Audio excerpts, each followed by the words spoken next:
Next one, okay? We'll start. We're going to have to do this next week, but let's begin. Actually, next week, Sunday, I'm probably going to teach a Maimer. But, okay. Shabbos, Yud Beis Nissan, Shabbos HaGotel Toshin Gimel. Hafteira. Varbo'a Anoshim B'mincha V'adam Ayinish Yurim Chumish Metzei Shviyei Pirish Rashi Tilim Sam Bosam Achas Tanya V'gam Yezbenim 112 Ameich B'chol. Okay. This is an interesting HAYOM YOM, and what makes it so interesting is that Bashgach Al Yena, the Maimer we learned Friday, 2 days ago, was very much in line with this. Tzivas Hashem. There's a Maimer from Friedrich and Rebbe. This is based on a Maimer. This Piskom is in the Maimer Friedrich and Rebbe in Tov Shin. Right? Seif Mamarim Tov Shin Aleph, page 81 and 82. And we learned a Maimer from the Rebbe. We have a regular Seder on Fridays. We're learning Maimarim. It's well over 2 years old. We're doing it for a Meshach Zman. Where we came across what the Rebbe mentioned this HAYOM YOM. Interessante Zach. And what the gist of it is, what's the difference between an Eved and Tzivas Hashem and an army? Let's read it inside. Mizman Yetzias Mitzrayim. From the time Yidden left Mitzrayim, Nikru B'nei Yisrael Tzivas Havayim. We, the Jewish people, carry the name, the army of Hashem. We're no longer called the servants of Hashem alone, Avdei Havayim. We're also called Tzivas Hashem. Ha-hefresh bein avodim. What is the difference between a slave or a servant? Shenikru kein b'nei Yisrael, which is another allusion, another name by which Yidden are known. Vitzvois, and an army or soldiers is as follows. Now, of course, you know from the Samach Vov, because the Rebbe Tzachadeva gekocht in them, the Umikne Rav, that a Eved is a Kabbalah Selik. What's a slave? A slave is somebody Avda Behefkeira Nichala. He has no personal interest in doing anything good, but he has a master. And because he has a master and the master has interests, he does what the master wants and puts aside his interests altogether. In other words, when you have a relationship with the Eibishter, and the Eibishter is Ein Sof and Beligavul and Bilti Bal Tachlis, and I am the Schnotter that I am, the kleine Mensch was ich bin. If I have a relationship with the Eibishter, the best way to have a relationship with the Eibishter is not to define or to qualify, in other words, to interpret the terms of the relationship. If I want a relationship with the Eibishter, how can I have a connection with the Ein Sof? And the answer is submit. Do what he says. The minute I get smart and fancy and I think I understand the Eibishter, as they say in Yiddish, and I frighten them away. So if a person wants a relationship with the Eibishter, a relationship with the Eibishter is based on Mishmas, Kabbalah. You have in the Samach Vov the mile of an Eved Poshet, of a simple slave over an Eved Neman, over a loyal slave who understands his master, and even over a Ben, a child who loves his father because they're in the same nature, they're one and the same. Nevertheless, an Eved Poshet, a simple slave, has a mile over both. This is what says in the Samach Vov. So the ideal way to serve Hashem is like an Eved. You have it in Tanya Perek Mamalef that Aveda, and it says in Tanya Perek Mamalef that Yira and Aveda nechsheves l'shtei mitzvahs b'minyan tayag. There's a mitzvah of Yiras Hashem, fearing God. Fearing God is an emotion. Avodah, being an Eved of the Eibishter, is not an emotion, it's a submission. So that Rebbe is machadish gewaldige chiddush, that tzorach bi Rav Rochav, that there's two different mitzvahs. One is the mitzvah of Yiras Hashem, fearing the Eibishter, which is a discipline based on some emotional disposition. And another mitzvah is being a slave, doing what the Eibishter says without any feelings whatsoever. So therefore, throughout Chassidus, being an Eved is considered the ideal. You do what your master says. But now we have something new. The army of Hashem. And the Rebbe is going to make an argument that a soldier in an army is much more than a slave. And forgive me, but let's read it from the beginning again. Mizman Yetzias Mitzrayim, from the time we left Egypt. Nikra'u B'nei Yisrael, the Jewish people are called Tzivas Havayim, the army of Hashem. And Ha-hefresh bein avodim, what separates a common slave. Shenikru kein b'nei Yisrael, by which name Jewish people are called. V'tzvois, and an army is, a soldier is. And the Rebbe explains, Eved ois avedas rabbi, a servant, a slave, does what his master tells him. Ubazek kamadargis. And in a slave doing what his master says, there are various levels, different kinds of slaves. For example, Nekev Magolis, one servant is stringing pearls. Eise Shar Meloches, and then you have others doing also all kinds of sophisticated work. And then you have Eise Meloches Pshutis, doing simple tasks. Now, any person can be a slave, even if you're a person who strings pearls. In other words, you're involved in the most sophisticated and lofty tasks. There is the possibility of doing those things as an Eved. What does it mean? Doing like an Eved, what the Eibishter says, not like you understand. And v'yesh bazeh yagiv amarav. Moreover, whatever task one does as a common slave, as a common servant, has a great toil. So when a person undertakes to serve Hashem as an Eved, without being smart, without being intellectually involved and sophisticated and qualifying, he accepts, you can be a good servant of the Eibishter, and you can be working very, very, very hard. I'll tell you this story, even though I don't know how relevant it is, but Sashena Mais, Reb Zusha Velamovsky, the partisan, as the Rebbe called him. Reb Zusha Velamovsky came from a Eilamisha family. His parents were not Hasidim, he was a Eilamisha Litvisha. He was a special man, Reb Zusha Velamovsky. He was Zera Bahaltan Erid. He was a very, very special person. There was much more to Reb Zusha Velamovsky than people think. He met Lubavitch after the war. He wasn't in Russia. He was in Europe during the Holocaust. He met Lubavitch after the war. Mestam in the DP camps and the displaced persons in Germany. There was Alman Levin von Kfachabata Makarav gewesen. And for the first time in his life, he started learning Chassidus. And he was a Isha Emes. There's a book on him called The Partisan. That's how I know it. I mean, I read his biography. I don't have great secrets. You can buy the book and read it. And he did head the Emes. In other words, he found the Emes of Chassidus. And in 1948, Tov Ches, he wrote the Friedrich Rebbe a letter. Yeches Kach V'Kach. This is my name. Whatever his name was, Chaim Zusha Ben, whatever. I have been Zoiche to be Toyim from Elona de Chaye. I have learned Chassidus, and I've been exposed to the emes of Chassidus. Und ich gebe sich weg. I'm a chassid, I'm yours. It's in Kleinigkeit. That Moshe Garadi was here. Ayer Shver was here. Moshe Garadi was here before the Friedrich Rebbe's Histalkus. And the Ramash, that is unser Rebbe, the Rebbe came downstairs with a strip of paper. In other words, there was a big piece of paper, and he had cut out one strip, and he showed it to the Moshe Garadi.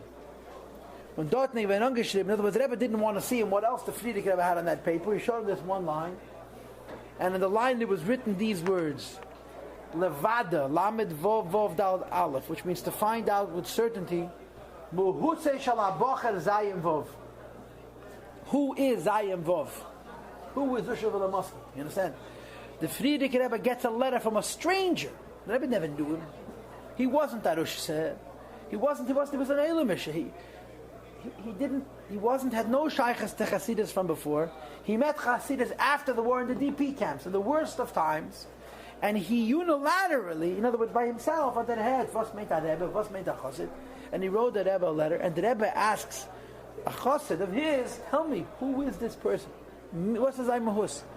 And then of course, the story continues. He made Taim Chatmimim, the first Taim Chatmimim that's all he made, in Lud. He made Taim Chatmimim by himself. Then later on, he was no longer in Taim Chatmimim. Let's not talk not positive things. He found other ways of keeping himself busy. He didn't say, oi, they kicked me out. He found something else to do.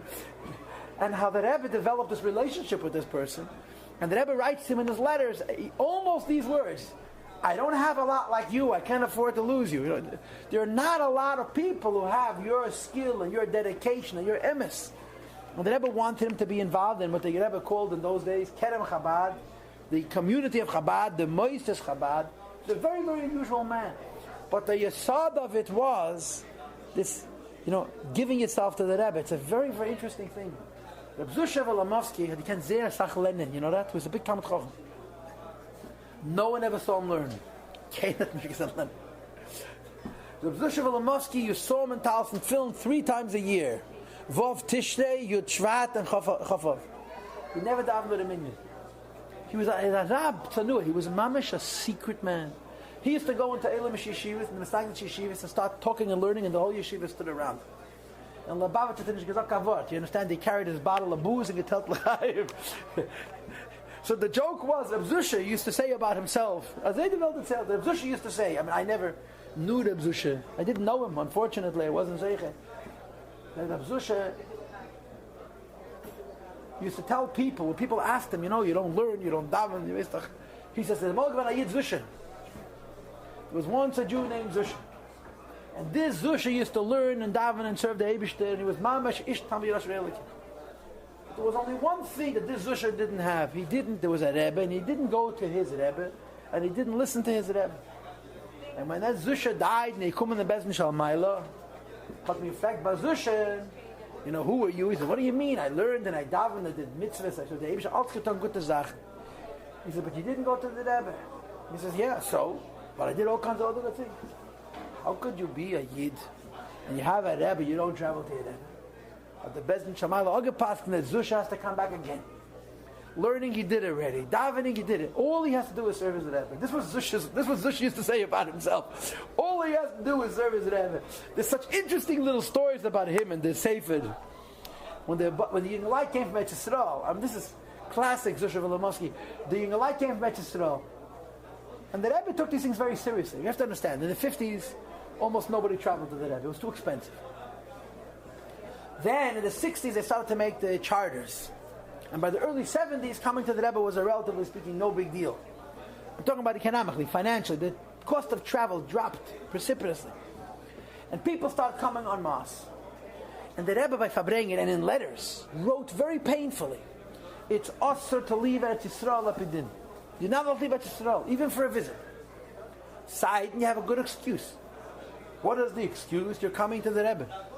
So the Rebbe, you come to America, come to the Rebbe and waste a month shopping in the streets of Manhattan. Das heißt, kommen zum Rebbe. And the Rebbe said that if you want to come to the Rebbe, you have to use the entire Chodesh for Ruchnis. There's no time for shopping. And the Rebbe wanted there should be shiurim every day in Nigla and Chassidus. And the Rebbe wanted a regime of all of the guests, what they did while they were here. So one of the Fabrenges, Chbeis Chabezach of Gimel and Elul, yet the Rebbe makes an announcement that he needs somebody to volunteer to oversee this effort that the Orchim should have Sedorim of Limud, that they shouldn't stand as they waste their time. So the Rebbe says, okay, I'll do it. So the Rebbe gave him the cake from the Fabrengen and the wine, and he's walking away from the Rebbe. And the Rebbe says to him, maybe you want some help? He says, no, I'll take it just fine. I'll handle it. And that's exactly what he did. He handled it. This is there's very few Zusha Volomovskys. One of a kind. He was really, really, we talk about him. That's what we're Yoitza Chasidus by talking about Chasidim, unfortunately. But anyway, there's Avedas Eved. That's one Madrega. But Tzivas Hashem is different. And I'm not saying Chas V'Shalom that the Zusha was not a Yid Mesiras Nefesh. A soldier doesn't only do what he is told. He goes into fire. It's a very different thing. Mesiras Nefesh. Soldiers are also servants. But they also work very, very hard. But there's one additional ingredient. Mesiras Nefesh. They sacrifice themselves completely. Whether it's a war of preservation, or it's a war of conquest, they stand on their post with all of the strength, without any reacting, reckoning from the opposition and from the enemy. It's not something they're meant to understand, because their conduct is Al pi hayroas matzbiyam. It's based on the person who commanded them, what the Rebbe called in the Tzivos Hashem Sichos, the commander-in-chief. V'hine, Nisham, Yisrael b'Mitzrayim, when Yidden were in Egypt, Hayu b'tachas hashifos, they were on a very low level. V'inuyim koshman, they were tortured in all kinds of bitter and hard ways. V'im zeleshinu shmam l'shem l'vusheim, they remained dedicated to the Meibishten as servants of the Meibishten. V'amdu al mishmartam l'tachas hachezek, and they wouldn't budge from the principles which they held, no matter what. Because they knew Shakadosh Baruch Hu Iftiach Legaleism, God Almighty promised to redeem them. When one behaves this way under these conditions, he's not an Eved of the Eibishter, he's Tzivos Hashem, he's Mitzvah Hashem. And what happens when you're Tzivos Hashem?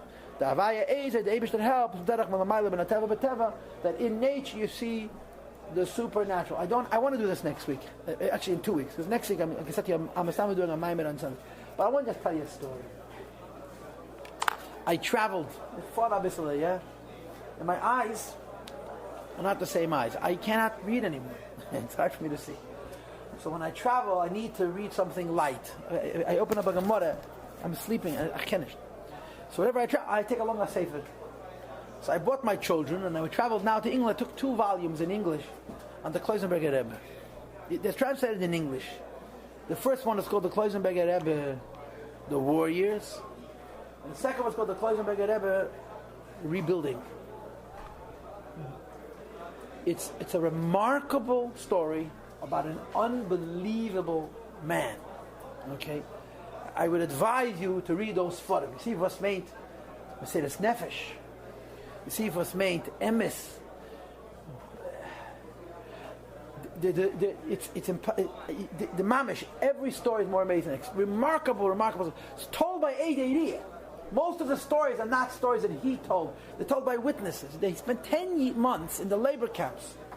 The Nazis from gemazik them, geshedik them. He wouldn't work Shmini Atzeres. They beat him to within an inch of his life.